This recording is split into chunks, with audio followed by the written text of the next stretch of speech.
Olá, seja bem-vindo. Está no ar o 27 Segundos pela RCTV, canal 27 da Neto Digital. Eu sou Hermes de Luna e vamos direto às imagens do que foi notícia, o que virou manchete no dia de hoje em 27 segundos pelas lentes da RCTV.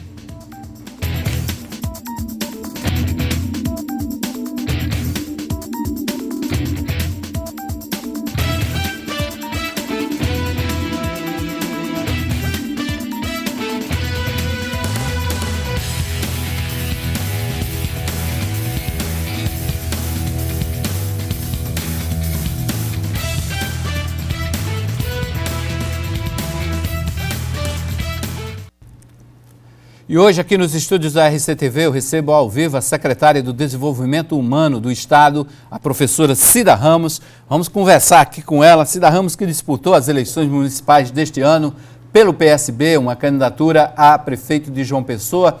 Seria aí a prefeita do PSB eleita no maior colégio eleitoral da Paraíba, mas retomou, depois passadas as eleições, essa disputa municipal, retomou na semana seguinte os trabalhos na Secretaria de Desenvolvimento Humano, uma secretaria importantíssima para o estado da Paraíba.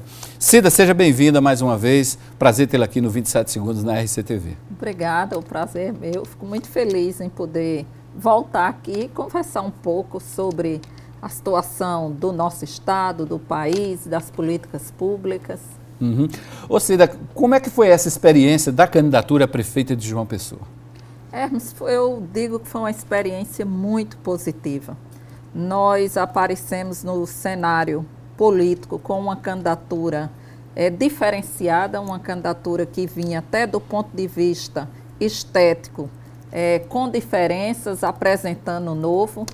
Fui uma candidata que tive muito pouco tempo para expor o meu programa, para discutir a cidade, e eu digo que fui muito bem aceita pela população, porque as regras dessas eleições, elas não favoreciam de modo algum quem estava fora do poder.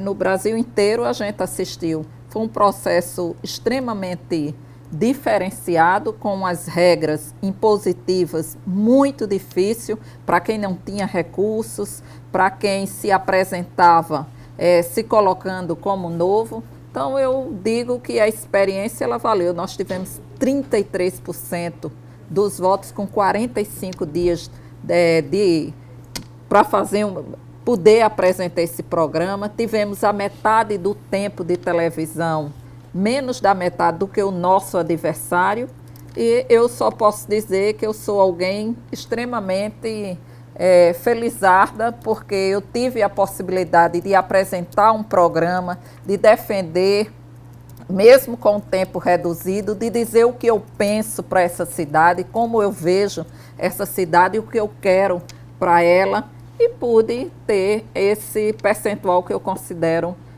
bastante bom do ponto de vista do que foi essas eleições. Você teve apoio maciço do seu partido, porque o pré-candidato João Azevedo, quando deixou a disputa e você o substituiu, nos comentários na imprensa é de que ele não tinha tido o apoio necessário para embalar sua candidatura de vez por parte de alguns segmentos dentro do PSB. Você sentiu isso também?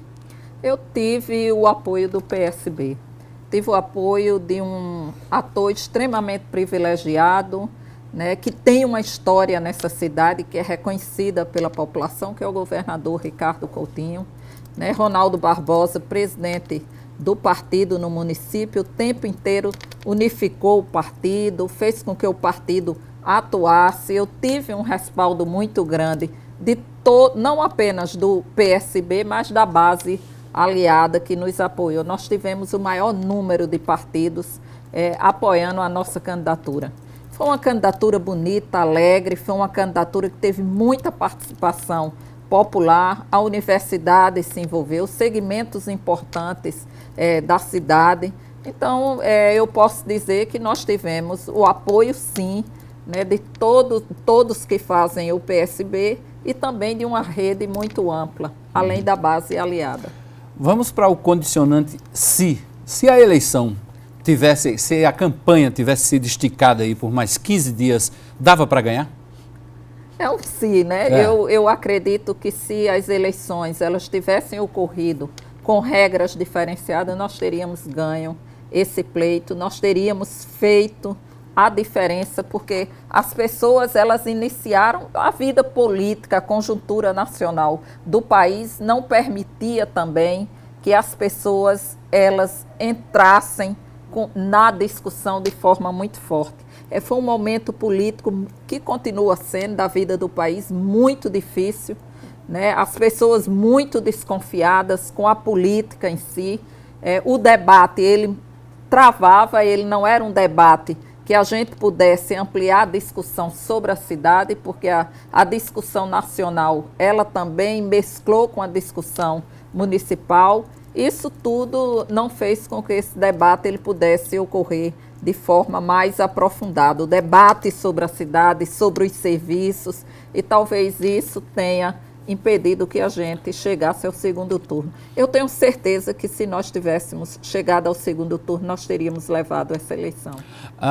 Houve algum erro de estratégia na sua campanha, na sua candidatura? Eleição é um momento como era uma eleição muito rápida, é óbvio que se comete equívocos, né? Mas eu acredito que a gente tem adotado a postura correta. Qual foi a postura correta? Fazer a defesa do nosso programa, fazer a crítica qualificada do que nós víamos de equivocado na gestão atual e dizer que o PSB já governou essa cidade e o que existe nessa cidade de serviços, de obras, tem muito do que o PSB, do legado do PSB nas duas gestões. Cida Ramos continua na vida pública? Na vida pública, sim, porque é secretária, mas com a intenção de disputar um mandato eletivo? Deixa eu te dizer uma coisa, Hermes. Na minha vida, desde que eu cheguei à cidade de João Pessoa, aos 15 anos de idade, eu sempre entrei na vida pública. Todos os debates, discussões, eu vivo a vida dessa cidade. Não, por isso que eu fiz questão de ressaltar a questão do mandato eletivo. Tenho uma participação muito forte, sou professora universitária, secretária de Estado, e eu, do ponto de vista da disputa de um mandato, se coloca, porque eu tive agora uma participação importante nessas eleições. Eu tenho essa vida pública, eu tenho uma identificação muito forte com essa cidade e há uma cobrança por parte dos segmentos que me apoiam e até do próprio PSB, no sentido de que eu possa, sim, futuramente ter uma candidatura. Ou seja, o PSB já lhe consultou para saber se você está disposta a continuar, colocar seu nome nessa avaliação do eleitorado? Sim, o PSB me consultou, o PSB discute isso constantemente, né? A militância do PSB acha importante que a gente tenha uma boa base, tanto na Assembleia Legislativa, como a gente eleja também deputados federais, e o nosso nome à disposição. Eu costumo dizer que eu sou um soldado, aí estou à disposição do partido. Você está mais com um perfil de Assembleia Legislativa ou de Câmara Federal? Eu acho que provavelmente a Assembleia Legislativa. Na Assembleia Legislativa. Qual seria a linha do seu mandato, de um mandato de deputada estadual na Assembleia? A linha seria o que eu sou. Alguém extremamente participativa do ponto de vista do que ocorre na cidade, alguém muito preocupada com as políticas sociais, alguém que quer contribuir para que essa cidade, para que esse estado ele possa avançar do ponto de vista econômico, do ponto de vista social. Então, um mandato com muita identificação popular, um mandato muito atento às questões do estado, mas às questões também da cidade de João Pessoa, um mandato que vem para discutir as políticas e fazer a diferença. Você é muito conhecida no segmento universitário, no segmento intelectual, no segmento governamental, né, essa instância de poder, de governo, tal. Mas essa campanha também serviu para, vamos dizer assim, dinamizar o seu nome em outras camadas da sociedade. Serviu sim, foi um uma oportunidade grande que eu tive de fazer uma interlocução com diversos segmentos, não só segmentos mais ligados à universidade, a setores médios, mas da população nos bairros, nas comunidades.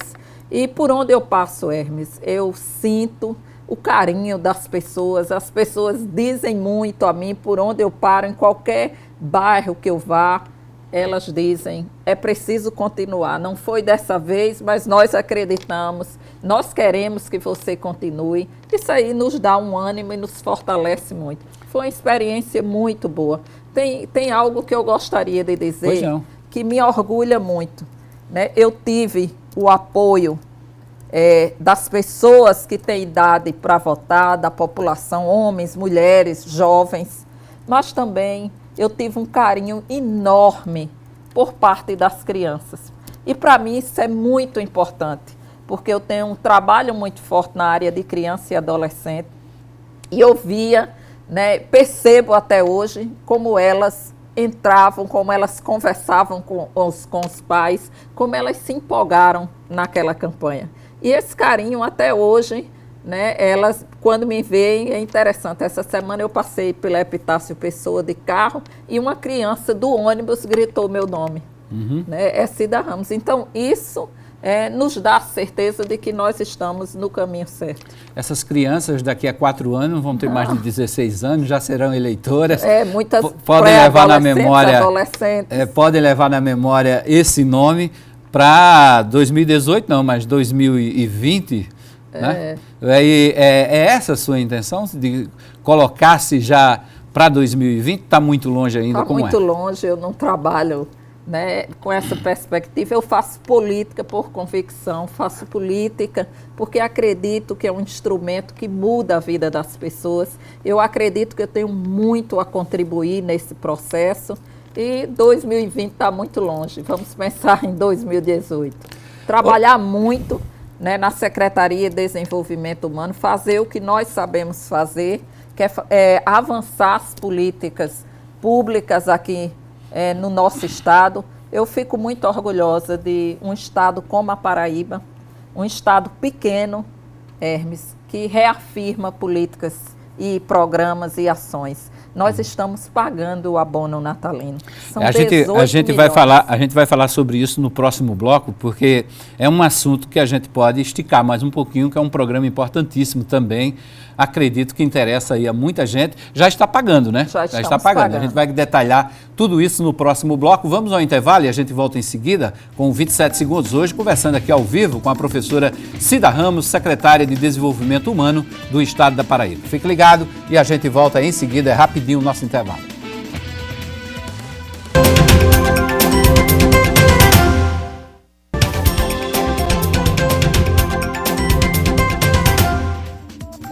De volta com 27 segundos pela RCTV, conversando hoje com a professora Cida Ramos, secretária de Desenvolvimento Humano do Estado. No final do bloco anterior, ela começou a falar sobre o pagamento do abono natalino, que é um programa implantado na gestão Ricardo Coutinho. Foi isso, Cida? Implantado na gestão Ricardo Coutinho, é o único estado do Brasil a pagar esse complemento no final do ano aos usuários do Bolsa. E por que é tão importante? Por 2 motivos que eu considero fundamentais. Primeiro, é o aspecto social. No final do ano, todo mundo quer ter uma carne na mesa, todo mundo quer ter um feijão, um arroz, né? E esse complemento aos que recebem o Bolsa Família no final do ano é fundamental. Os depoimentos que eles dão, eu estive no Almedão segunda-feira e eu vi muitas pessoas, muitas mulheres, homens, dando depoimento da importância desse recurso no final do ano. Eles formam filas para receber. Embora o atendimento seja ágil, seja um atendimento de qualidade que nós conseguimos implantar no estado inteiro, né? As pessoas vão cedo, né? Elas querem esse recurso. Esse abono natalino, ele chega, um segundo aspecto importante dele, é que esse recurso, 18 milhões, Hermes, fica no estado. né, aquece a economia dos municípios. No final do ano, num processo de recessão crise econômica, que nós estamos enfrentando, como nós estamos enfrentando, garantir o pagamento do abono natalino foi fundamental para as pessoas e para que a gente possa dar nossa contribuição, para que a gente vislumbre alguma saída aí dessa crise. Eu diria, não é nem mais uma crise econômica, nós estamos num processo de depressão econômica. A situação política e econômica do país está muito difícil. Né? E a gente pode dizer que é uma tempestade perfeita, né? Porque a situação política, institucional, ética, econômica... Juntou tudo. Junta tudo, é uma tempestade perfeita. E nós não temos saída a curto prazo. Esse não é é que é o pior. Você observa que nenhuma saída bonapartista o Brasil consegue hoje vislumbrar. Não tem nenhum. Não sei se você concorda comigo, mas o que eu enxergo, Cida, é de que não é só o atual governo.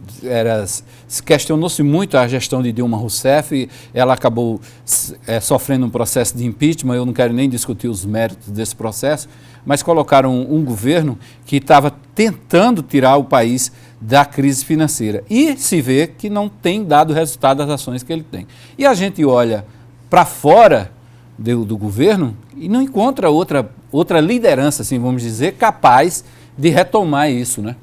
É uma situação política muito difícil, como você bem coloca, porque nenhuma saída bonapartista, um nome que consiga unificar, que consiga ter legitimidade, dar uma acalmada no país, nós não temos. Por isso que é um esforço tão desesperado para manter um presidente que hoje consegue ser o presidente mais impopular da história do Brasil.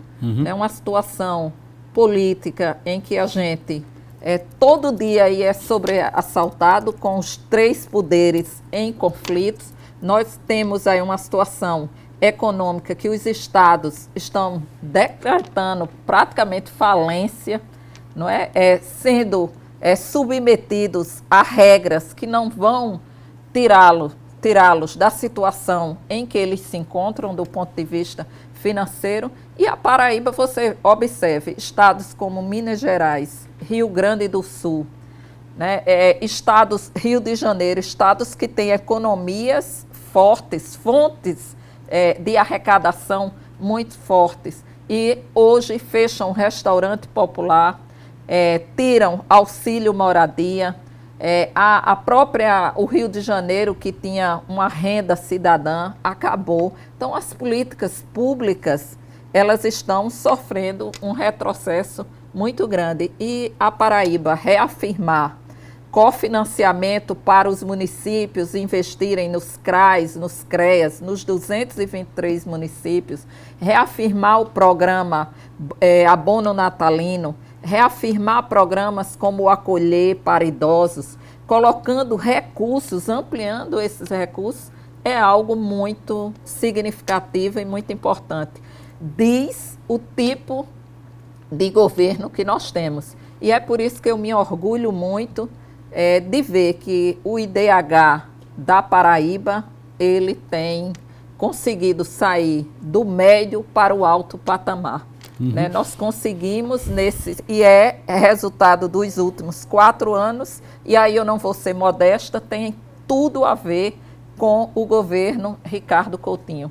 Tirou as cidades do isolamento. Nós hoje só temos 7 cidades na Paraíba com problema asfáltico, né, de interligação entre uma cidade e outra. Nós avançamos muito em termos da política de educação, de saúde, da assistência. Tudo isso possibilita que o cidadão ele tenha acesso a programas, a serviços. Nós temos questões de renda que têm se elevado no nosso estado, a questão do tempo de vida do cidadão paraibano. Isso tudo tem a ver com o que se está implantando e se está fazendo nesse estado nos últimos 5, 6 anos. Você falou do abono natalino, 18 milhões de reais no total, é o pacote. Mas individualmente, Qual seria o valor médio do abono? R$ 32. Para quantas mil pessoas? 504 mil pessoas. 504 mil pessoas. É um contingente muito grande, levando-se em conta que a Paraíba tem 3 milhões, alguma coisa, não é isso? E se a gente considerar que cada um aí tem uma família de 3, 4 pessoas, nós ainda temos desafios muito grandes a vencer aqui em termos da distribuição de renda, da igualdade social, o que coloca um horizonte que já foi percorrido, né, que tem sido vitorioso, mas que está a exigir muito ainda, tanto do governador como dos secretários, das políticas, seja ela de educação, de saúde, de assistência, de emprego e renda. Deixa eu mandar aqui um abraço para o Gabriel, está nos assistindo, está mandando um abraço para você, pela foto que ele postou aqui no perfil dele. Eu acho que ele é jogador do juvenil aí do Botafogo, infantil. Coisa boa. Também Herbert Fittipaldi está nos acompanhando. Daqui a pouco a gente vai trazer, tem o pessoal aqui no Facebook também nos acompanhando na transmissão de um trecho da entrevista da professora Cida Ramos. O governo do estado fez uma reunião recentemente com todos os prefeitos reeleitos e prefeitos eleitos, vice-prefeitos.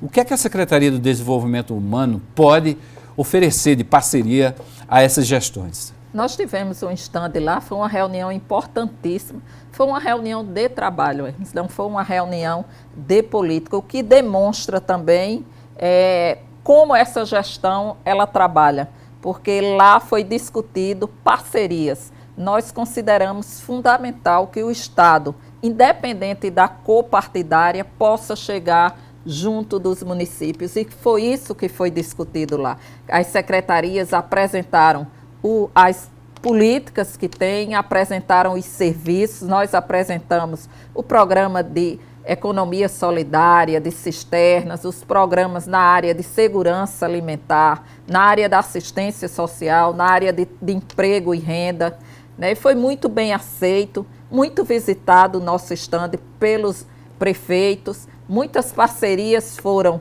iniciadas e nós estamos colocando recursos nos municípios na área do fortalecimento dos vínculos familiares de crianças e adolescentes, na área do acolhimento para criança, o acolhimento para idoso. Nós vamos inaugurar no próximo ano, em fevereiro, Cidade Madura de Guarabira, um programa fundamental de idoso, é um condomínio fechado também, é modelo no Brasil. Está sob a responsabilidade da Secretaria. Da Secretaria de Desenvolvimento Humano. Né? Então, nós temos ampliado, e essa reunião foi para dizer aos prefeitos que gestão volta a insistir, para mudar a vida das pessoas. O governador Ricardo Coutinho, ele propôs aos prefeitos que vai investir recursos nesses municípios e vai querer contrapartida social, contrapartida solidária. Nós ainda temos problemas de mortalidade materna muito forte ainda no estado. Nós queremos diminuir esses índices, nós queremos aumentar o número de creches, o acesso das crianças, né, à pré-escola. Nós queremos fazer com que a saúde, os exames, o pré-natal seja algo que aconteça regularmente nos municípios, para que a gente possa evitar a mortalidade, tanto materna quanto infantil. Então, a contrapartida é essa, elevar a qualidade de vida das pessoas. Então, foi um encontro de muito sucesso, 223 municípios foram convidados, tinha 220, quase 220, eu considero que foi muito proveitoso, muito participativo. Nós tivemos, os secretários tiveram a oportunidade também de estreitar mais os laços com os prefeitos. Deixa eu registrar aqui a audiência do Coronel Kelson, do Ari Júnior, está dizendo Cida na luta, e do pessoal do Beco da ASBEP, está nos assistindo também, mandando um abraço aqui para Cida Ramos.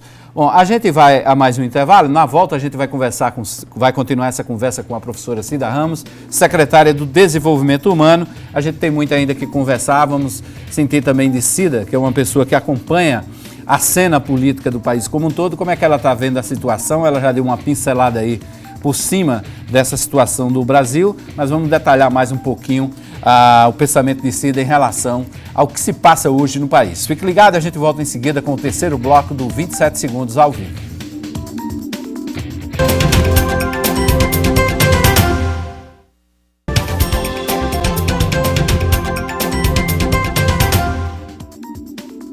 De volta com o 27 Segundos pela RCTV, conversando hoje com a professora Cida Ramos. Professora Cida Ramos é de Sapé, minha conterrânea, lá do Brejo Paraibano. Daqui a pouquinho a gente retoma essa conversa com Cida. Olha, em Campina Grande teve protesto por conta do reajuste que os vereadores concederam nos seus próprios salários. Foi um reajuste acima de 26,2%. Hoje, manifestantes fizeram um protesto lá em frente à Câmara e esse movimento contra os parlamentares porque não aceitavam esse reajuste salarial, quando os servidores públicos lá de Campina Grande não tiveram direito a esse reajuste também.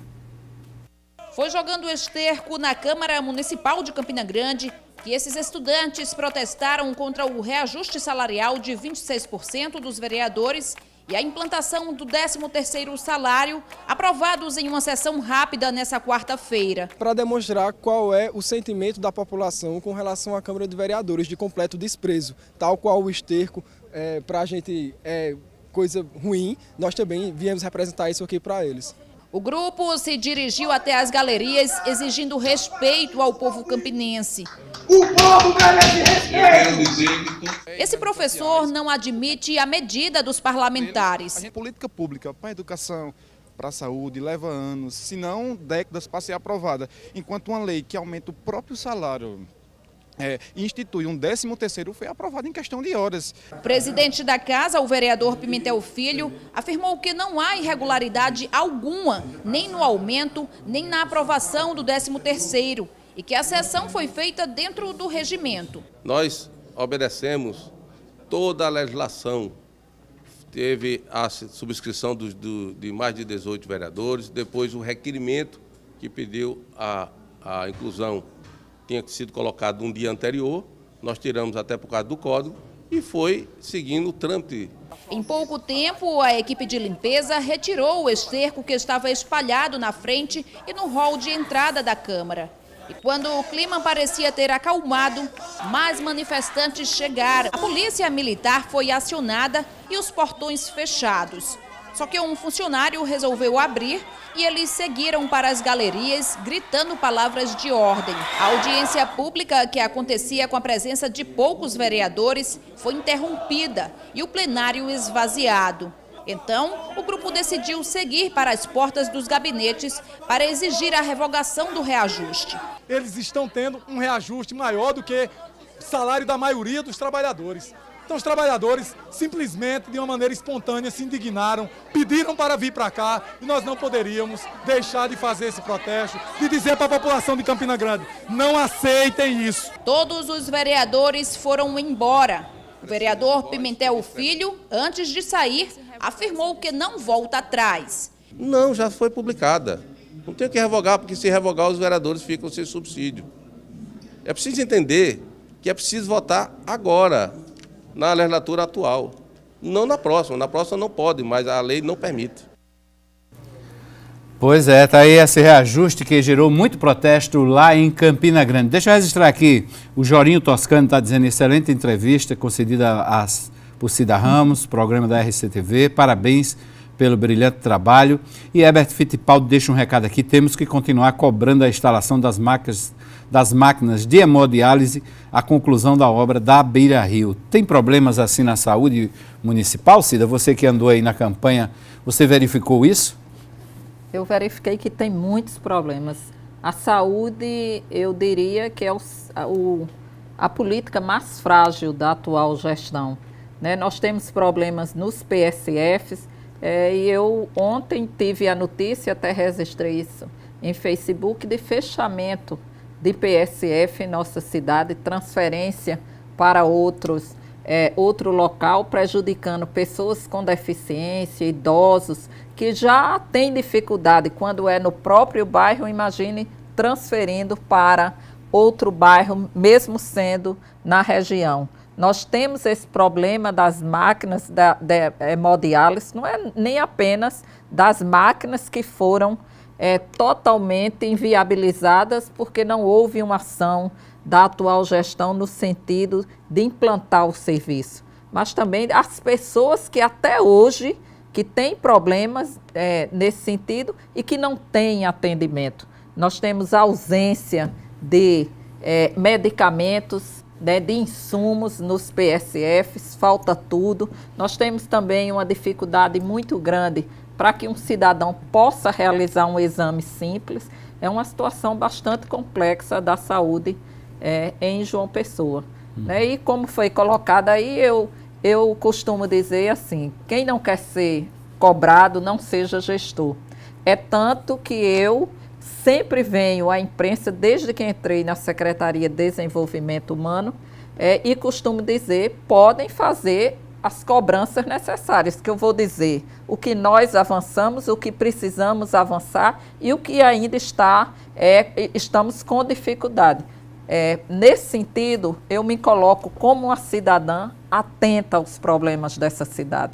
Uma cidadã que vai sempre cobrar. O prefeito, ele pode até dizer, né, como ele já disse, que não cabe a cobrança, mas eu acho que qualquer cidadão pode cobrar, ou qualquer cidadã ela pode cobrar por parte da gestão que as ações sejam realizadas. Você veja, Hermes, o secretário de infraestrutura do município, a essas alturas, vir de público dizer que houve um erro no túnel da Lagoa e que será refeito, se gastou 42 milhões naquela obra. Desde o início se dizia que tinha problema estrutural e o problema residia exatamente no túnel, né, onde a água desemboca. Para onde essa água iria? E só agora, depois que disseram que não tinha, que a obra estava perfeita, agora aparece isso. Aparecem problemas do tipo da calçadinha da praia, que houve erros de planejamento. Peraí, então a crítica ela está atual. A crítica ela não foi só eleitoral, por isso que nós vamos permanecer cobrando, porque é recursos da população, erros em obras que são simples, como a calçadinha da praia, aí se pede novo planejamento, novo projeto, como é o caso daquela obra da Beira Rio, que nós aqui estamos reafirmando, tem problema estrutural. É uma obra, era uma ponte para fazer com que, quando chovesse, não alagasse em função do rio. Qual o sentido daqueles tubos que estão sendo colocados ali? Qual é a realidade daquela obra? Por que ela demora tanto? Por que foi feito um novo projeto, agora por parte da Universidade Federal de Pernambuco? Porque se pediu um novo projeto para uma... Não se pagou o primeiro? E houve um projeto inicial, qual foi o erro dele? Então, essas questões, elas precisam ficar claras para a população. Tá, deixa eu registrar aqui a audiência do Jerônimo Ribeiro, está dizendo que você é uma mulher inteligente, batalhadora. O João Cecílio Santana, a Lúcia de Fátima Figueiredo estão nos acompanhando também o 27 segundos. Cida, você falou aí de cobrança, de fiscalização. Apesar do PSB não ter conseguido a eleição da prefeita, como era a intenção, conseguiu elevar o número de vereadores na Câmara, chegando aí a 4 vereadores. É esse perfil que você espera da bancada do PSB, de uma bancada atenta, fiscalizadora, e até aquela fiscalização mais dura, mais rígida na gestão Luciano Cartacho? Eu espero, sim, uma bancada que não é só a do PSB.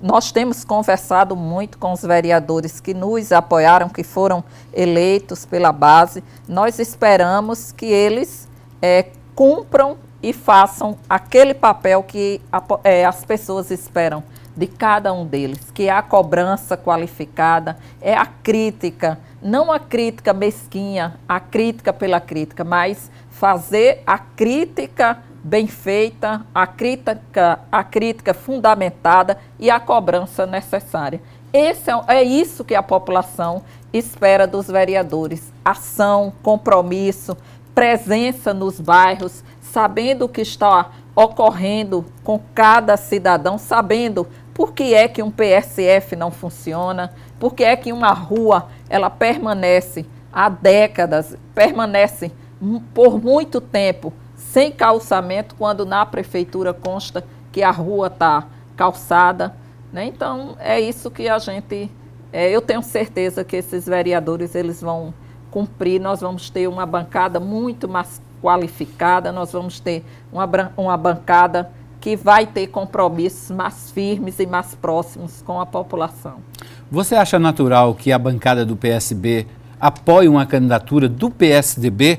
Porque tem o vereador Tibério Limeira, que foi o único do PSB que não vai apoiar Marcos Vinícius, disse que apoiar um nome do PSDB para presidente da Câmara é apostar num projeto tucano, que tem por trás o senador Cássio Cunha Lima. Qual é a sua avaliação nesse sentido, em relação a esse apoio da maioria, da grande maioria dos 3 vereadores vão apoiar um tucano para presidente da Câmara? Eu acho que eu defendo uma Câmara eclética, com participação das diversas forças que têm representação legitimada pela população. A bancada decidiu o apoio a Marcos Vinícius. Não vejo muita diferença. O debate ele não se coloca quem é PSDB, quem é PP, até porque todos estiveram juntos numa frente, né, que foi adversária nossa. O debate, no meu entendimento, não se dá por aí. Né, quem é PSDB, quem não é PSDB. Eu fico com a posição da maioria do, né, PSB. Do PSB, com a maioria da base aliada que decidiu que quer ter uma presença, né, fez um programa para ser discutido, quer renovação na Câmara. Então, eu estou com essa posição, que foi adotada pela maioria. Você acha que isso não atrapalha em nenhum momento o projeto político do PSB? Absolutamente. Nós temos um projeto para essa cidade que é muito claro. É um projeto que foi defendido nas urnas. Nós não fomos vitoriosos, mas a população ela compreende o papel do PSB e o que ele pode exercer nessa cidade. Isso aí é muito claro, muito forte. E a eleição da Câmara ela não passa pela disputa de partidos, nem desses projetos. Passa por uma discussão, o que é que tem se constituído a Câmara, né? Duval, qual o tempo que ele permanece como presidente, né? Qual é a importância de ares novos numa mesa eclética chegar para mudar muita coisa ali na Câmara. Tá.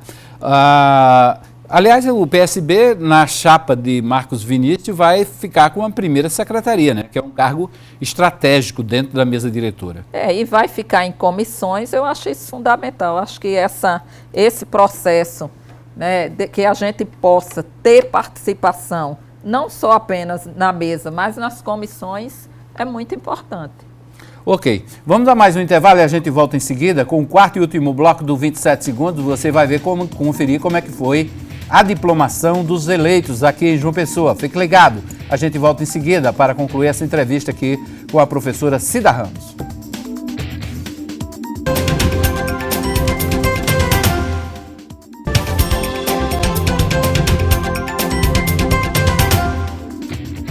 De volta com o 27 segundos pela RCTV. Nós estamos hoje conversando com a professora Cida Ramos, que é a secretária de Desenvolvimento do Estado da Paraíba. Vamos retomar essa entrevista daqui a pouquinho com a professora, que agora a gente vai conferir como é que foi a diplomação hoje dos eleitos em João Pessoa. A solenidade ocorreu na tarde desta quinta-feira. Prefeito, vice-prefeito, vereadores eleitos em outubro, todos foram diplomados aqui em João Pessoa. Antes da solenidade, temas como a disputa pela presidência da Câmara vieram à tona.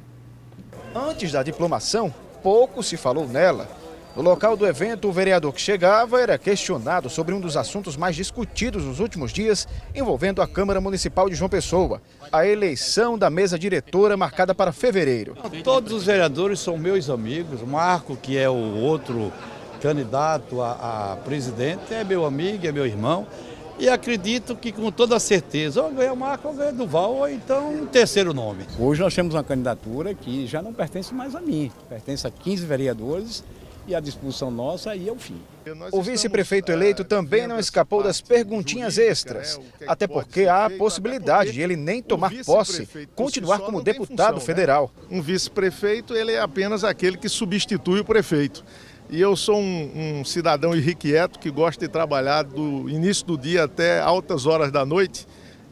Eu acho que ajudo muito se tiver em Brasília trazendo recursos, contribuindo com a cidade de João Pessoa. Mas o prefeito de João Pessoa, Luciano Cartacho, chegou focado na diplomação e falou sobre um novo mandato. Nós vamos ter uma reunião da bancada, a primeira reunião após todo mundo diplomado, então é importante a gente fazer essa avaliação, né, do cenário, das perspectivas para 2017, alguns projetos de lei que eu ainda estou encaminhando para a Câmara Municipal amanhã, então vamos ter a oportunidade de conversar todo mundo, reunir todo mundo e fazer uma boa discussão. A diplomação, de acordo com a Justiça Eleitoral, é a forma de atestar que o candidato foi efetivamente eleito pelo povo e está apto a tomar posse no dia 1º de janeiro. Além dos diplomados, várias autoridades participam do evento. É uma consagração, né? Na verdade, nós estamos homologando um exercício da democracia.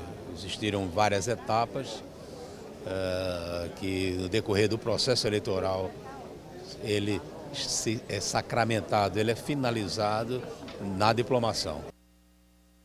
E o Tribunal de Contas do Estado divulgou hoje os resultados do Índice de Efetividade da Gestão Municipal. Esse índice avalia o desempenho dos administradores durante todo o ano.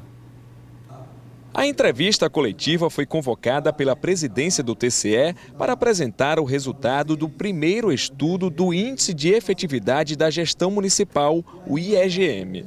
O levantamento inédito no país foi realizado em todos os estados por meio de um questionário encaminhado às prefeituras. E a Paraíba conseguiu resposta de 100% dos municípios. Nós fomos um dos poucos estados que conseguiu esse índice, ou seja, todos os prefeitos, todas as prefeituras responderam o questionário. E isso nos dá uma força muito grande para o evento que nós vamos montar, segundo o presidente André e o presidente Arnaldo já estão acertando isso. Possivelmente em março nós vamos fazer uma grande reunião com o setor de educação dos municípios para estudar esses índices, mostrar, discutir e aprimorar a pesquisa que vai ser feita no próximo ano. O questionário foi dividido em 7 áreas temáticas: educação, saúde, planejamento, gestão fiscal, meio ambiente, cidades protegidas e governança. A nota obtida com a análise dos resultados foi classificada num ranking de desempenho. A média obtida no estudo pelo conjunto de municípios paraibanos foi semelhante à nacional. Os municípios paraibanos, na média, eles ficaram no nível de adequação, ou seja, ficaram no C+, ou seja, um ponto acima do valor na escala, um ponto da escala mínima. Nós estamos no limite, né? Se nós fôssemos pegarmos uma nota escolar, se a média fosse 5, nós estaríamos com 5,1, algo que é muito preocupante ainda. O conselheiro responsável pelo estudo explicou que o levantamento deverá ser feito a cada 2 anos e que só a partir do segundo será feito um ranking comparativo entre os municípios. Ele também destacou a importância do IEGM, principalmente nesse período de mudança de gestão nas prefeituras. Uma lição que diz: se você não sabe o problema, o tamanho do problema, você não sabe resolver o problema. Ora, se você não tem o tamanho do problema, se você não planeja vagas, se você não planeja a evasão, quais o motivo que está havendo a evasão escolar, se você não planeja investimento na rede de ensino, se você não tem sistemas de controle, você não vai saber resolver o problema. Vamos retomar a conversa aqui com a professora Cida Ramos, secretária de Desenvolvimento Humano do Estado da Paraíba. Cida, eu vou fazer uma provocação aqui. Você viu aí o deputado Manuel Júnior, deputado federal, até agora está indeciso se assume ou não. Na campanha, eu me lembro que ele disse por várias vezes que ficaria no mandato até o final, passaria os 4 anos de vice-prefeito. É verdade. O tempo é o senhor da razão, né? O tempo mostra, vai mostrando e vai fazendo com que a população tenha seu próprio aprendizado. É um vice-prefeito que até hoje não sabe se assume, se não assume, o que é melhor, mas nós já dizíamos na época da campanha eleitoral, né? Ele está num dilema porque tem a discussão aí da Lava Jato e se ele sai da Câmara, ele perde a imunidade, né, e vai ter que responder aos processos em que está envolvidos, né, de forma a não ter mais a proteção do mandato. Mas a população está acompanhando tudo, está vendo tudo, né, a conjuntura nacional, como você bem coloca, é uma conjuntura de crise política muito forte, né, as pessoas elas estão muito ansiosas, elas estão muito preocupadas também, porque o remédio está muito amargo, a saída que se apresenta aí, que está se apresentando para a crise institucional, para a crise econômica, é uma uma saída que, do meu ponto de vista, não contempla os interesses da população. Eu não concordo com essa aprovação de uma PEC que vai reduzir recursos na área da educação, da saúde e da assistência. Eu fico muito preocupada com a situação das pessoas com deficiência que começam a perder. Uma família com 4 filhos, que tem 2 com deficiência, que só recebe um salário mínimo, ser cortada do Bolsa Família porque tem uma pessoa com deficiência que recebe um BPC, é algo muito preocupante. Nós, nos últimos 15 anos, nós não temos visto pessoas com deficiência vendendo a sua deficiência nos sinais, e isso volta a acontecer hoje. Então, é algo para a gente parar e pensar, porque um ajuste fiscal que vai todo em cima das despesas e que quer, a partir disso aí, cortar direitos, é um ajuste que eu não consigo vislumbrar como uma perspectiva para a gente sair dessa crise. Bom, você falou desses ajustes, aí deixa eu pegar aí pelo gancho desses cortes. Os governos estaduais fizeram um compromisso com o governo federal para ter o aval de empréstimos externos, inclusive. Um desses governadores foi o governador Ricardo Coutinho. Esse compromisso vai exigir dos governos estaduais cortes, inclusive dentro dos orçamentos. Como é que anda a projeção da Secretaria do Desenvolvimento Humano para o próximo ano? Vai ter corte? Foram mantidos os programas? Como é que anda isso? Primeiro dizer que a Paraíba participou da reunião com todos os governadores, o presidente Temer, o ministro Meirelles, e após a reunião houve um esforço por parte do governador Ricardo Coutinho de reunir os governadores do Nordeste, e a posição desses governadores foi muito corajosa. Foi uma posição que disse claramente: nós não aceitamos a fórmula única, nós não aceitamos que se condicione a renegociação da dívida e os recursos da repatriação ao ajuste fiscal nos moldes do que está se fazendo no Rio de Janeiro. Isso aí é algo importante para a gente destacar, porque pontua diferença. Tem responsabilidade com o ajuste, nós queremos uma Paraíba saneada, com controle fiscal, mas nós queremos dizer que a saída não tem uma fórmula única.